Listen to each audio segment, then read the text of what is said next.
Halo semua, ketemu lagi sama aku Luna. Selamat datang di channel Ngomongin Uang. Di video kali ini, aku mau bahas sedikit tentang dunia bisnis dan usaha. Kalau kamu perhatiin orang-orang yang bisnisnya tuh fokus di jualan produk, biasanya nih, kebanyakan dari mereka tuh berusaha ngejual produknya dengan ngasih berbagai macam alasan ke calon pembelinya. Misalnya nih, baju yang bahannya bagus, makanan yang rasanya paling enak, sepatu yang paling nyaman dipakai, atau obat yang paling berkhasiat dengan bermacam-macam kandungan nutrisi yang disebutin secara lengkap. Tapi coba deh kamu perhatiin, apakah mereka yang berusaha ngeyakinin pembelinya kalau produk mereka adalah yang terbaik, paling enak, paling manjur, atau paling nyaman itu adalah produk-produk yang laku keras di pasaran? Nah, sekarang aku mau coba aja kamu nih, dengerin nasihat marketing dari Steve Jobs, sang pendiri Apple yang saat ini adalah salah satu perusahaan terbesar di dunia. Is not to talk about speeds and feeds. It's not to talk about MIPS and megahertz. It's not to talk about why we're better than Windows. The dairy industry tried for 20 years to convince you that milk was good for you. It's a lie, but they tried anyway. And the sales were going like this. And then they tried Got Milk, and the sales have gone like this. Got Milk doesn't even talk about the product. Matter of fact, it focuses on the absence of the product. But the best example of all, and one of the greatest jobs of marketing the universe has ever seen is Nike. Remember, Nike sells a commodity. They sell shoes.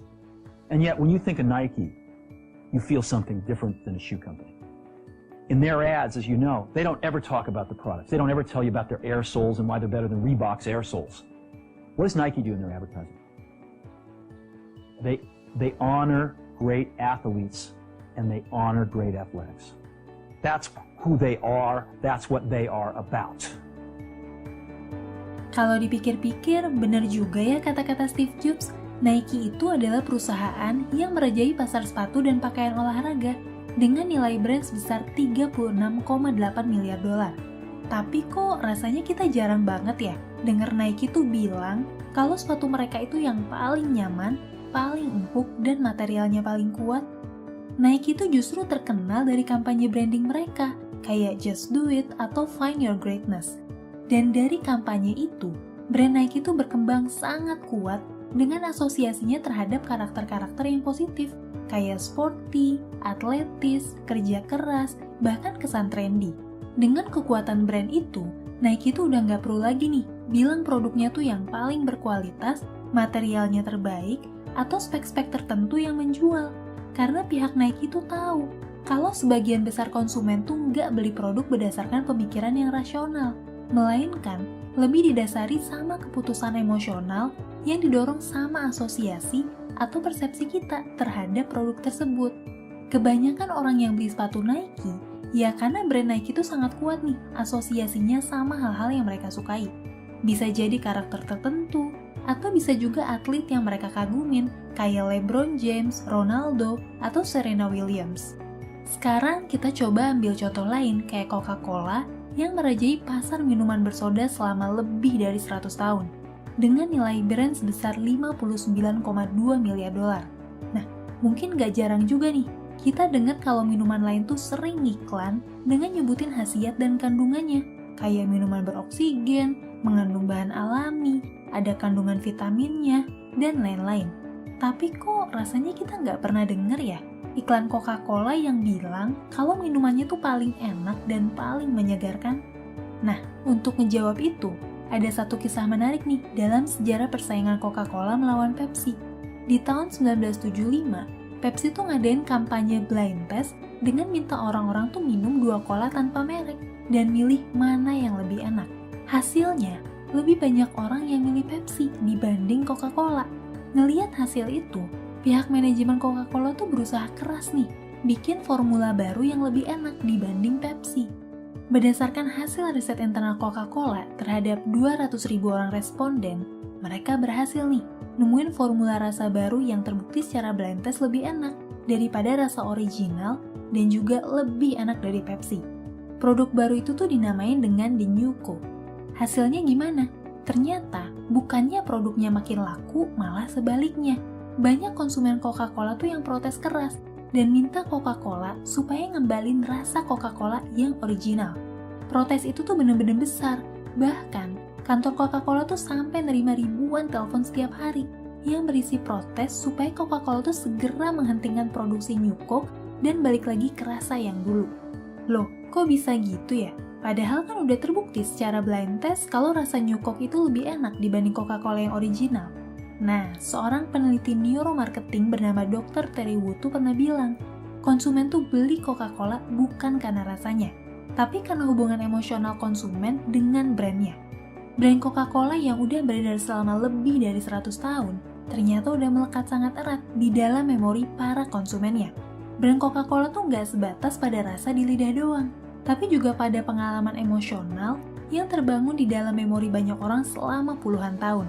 Dimana lagi-lagi nih, ada asosiasi yang melekat pada brand Coca-Cola, kayak rasa kebersamaan, keceriaan, dan kesegaran. Nah, mungkin beberapa kisah ini nih yang menginspirasi Steve Jobs dalam merintis Apple sebagai salah satu perusahaan terbesar di dunia saat ini. Makanya di era Steve Jobs, Apple yang notabene perusahaan teknologi itu justru relatif jarang nampilin iklan yang mengupas keunggulan spek atau perbandingan kualitas dengan para pesaingnya. Apple tuh justru lebih fokus pada branding, sehingga saat ini nih, Apple tuh lebih sering diasosiasiin sebagai bagian dari lifestyle yang elegan, stylish, dan teknologi terbaru yang inovatif. Martin Neumayer, seorang expert di bidang brand tuh pernah bilang kayak gini. What branding is? A brand is a result. It's a customer's gut feeling about a product, a service, or a company. It ends up in their heads, in their hearts. They take whatever raw materials you throw at them and they make something out of it. But they're making it, they're creating it. And so in a sense, when you create a brand, you're not creating one brand, you're creating millions of brands, like however many customers or people in your audience. Each one has a different brand of you. Perasaan emosional yang terbangun ketika aku berpikir tentang brand KFC, aku tuh bakal ngebayangin kriuk renyahnya kulit ayam goreng. Kalau aku lagi mikirin brand Indomie, aku ngebayangin gurih bumbunya dan kehangatan mie kuah dengan telur. Itulah yang dimaksud Martin Neumayer sebagai good feeling atau pengalaman emosional. Sekarang buat kamu yang lagi merintis usaha, bangun bisnis, atau mungkin lagi bikin produk UMKM mungkin mikir, itu kan cuma berlaku buat brand besar doang. Buat usaha kecil sih yang penting fokus jualan aja. Sebetulnya nih, semua produk atau brand itu pasti dimulai dari kecil dulu. Mungkin banyak di antara kamu yang nggak tahu nih, kalau brand tas outdoor kayak Eiger itu adalah brand lokal buatan Indonesia, yang dimulai dari home industry kecil-kecilan, dan cuma bermodalkan 2 mesin jahit di Bandung tahun 1979 oleh Pak Roni Lukito. Begitu juga dengan brand-brand lokal Indonesia lain, kayak baju jogger yang nyeleneh dari Bali, donat Ceko dengan banyak varian rasa, atau keripik pedas Maici yang mempopulerkan level pedas dari 0 sampai 10. Nah, buat kamu yang saat ini mungkin lagi ngembangin brand, buatlah asosiasi kuat pada produk kamu. Sampein itu pada desain, copywriting, corak warna, bentuk teks, cara komunikasi, packaging, dan lain-lain. Sampai itu tuh bisa melekat kuat pada pengalaman emosional para konsumen kamu. Oke deh, segitu aja pembahasanku tentang kekuatan dari sebuah brand. Semoga video ini bisa bermanfaat buat kamu, khususnya buat kamu yang punya usaha sendiri. Ngomong-ngomong nih, kalau dengar tentang ngomongin uang, apa sih yang terlintas di pikiran kamu? Coba tulis di kolom komentar ya. Sampai ketemu lagi di video selanjutnya. Tetap di channel Ngomongin Uang, karena ngomongin uang gak ada habisnya.